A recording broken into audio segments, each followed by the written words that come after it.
Une fois, Jean-Claude Van Damme a dit ça. Peut-être que 1 plus 1 égale 11. Et ça, c'est beau. Eh bien, dans Python, c'est possible. Comment marchent les chaînes de caractères type str, c'est ce qu'on va voir dans cette vidéo.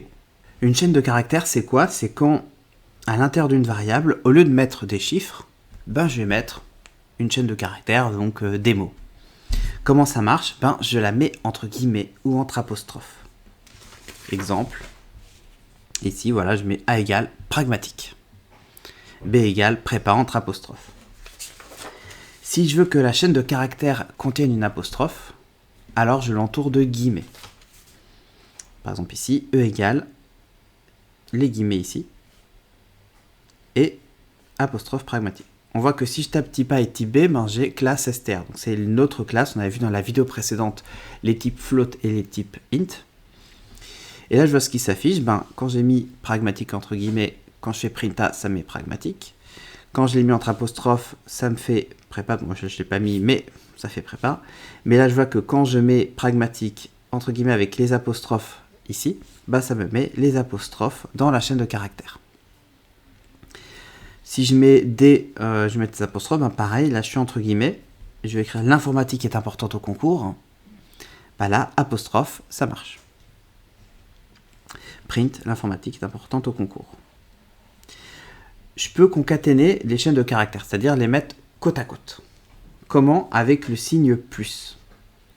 Alors attention, pour que ça fasse bien beau, de bien laisser l'espace à l'intérieur des apostrophes. Par exemple, tu vois ici, je mets Python par espace. Donc plus A, donc A c'était pragmatique. Plus, et là je mets un guillemet avec un espace, parce que j'ai pas mis d'espace dans pragmatique et prépa. Donc guillemet plus B, ce qui fait que ça me donnait Python par, donc là on voit que cet espace ici, il est là.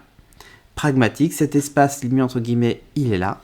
Et ça m'a concaténé, donc mis côte à côte, chacune des chaînes de caractères qui étaient contenues dans les variables. Alors une chaîne de caractères, ça peut contenir que des nombres. Par exemple, si je mets A égale apostrophe 1, B égale apostrophe 1 apostrophe, apostrophe 1 apostrophe, ici c'est pas considéré comme des chiffres, c'est considéré comme une chaîne de caractères. Donc quand je mets A plus B, il va pas me faire 1 plus 1, il va me faire comme ce qu'on a fait ici avec pragmatique prépa, il va mettre 11, parce qu'en fait, dans sa tête, c'est pas 11, c'est 1 et 1. En fait, tu as concaténé 1 et 1 pour former 11. Il y a aussi un autre truc, c'est quand je fais x4. x4, c'est quoi? C'est-à-dire, ici j'ai A x 4, mais il ne va pas multiplier par 4 parce qu'on ne multiplie pas une chaîne de caractères. Je ne peux pas dire que, par exemple, salut x 4, ça me fait bonjour. Ça ne veut rien dire. En revanche, x 4, c'est-à-dire qu'il va répéter 4 fois la chaîne de caractères. Donc ici, comme A il avait 1, il va remettre 1, 1, 1, 1.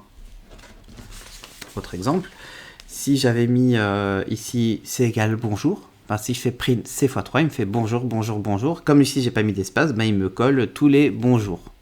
Maintenant, tu sais utiliser le plus dans Python, et comme dirait Léna, n'oubliez pas, nous sommes des aimants sur Terre, plus égale plus, moins égale moins. Donc pour en avoir plus, après avoir mis le commentaire évidemment pour aider au référencement, tu peux télécharger gratuitement mon cours sur Python, un cours de 160 pages qui te donne toutes les bases du début, c'est-à-dire comment marche une variable, jusqu'au comment fait-on une simulation de variables aléatoires. Le lien est quelque part ici et dans la description.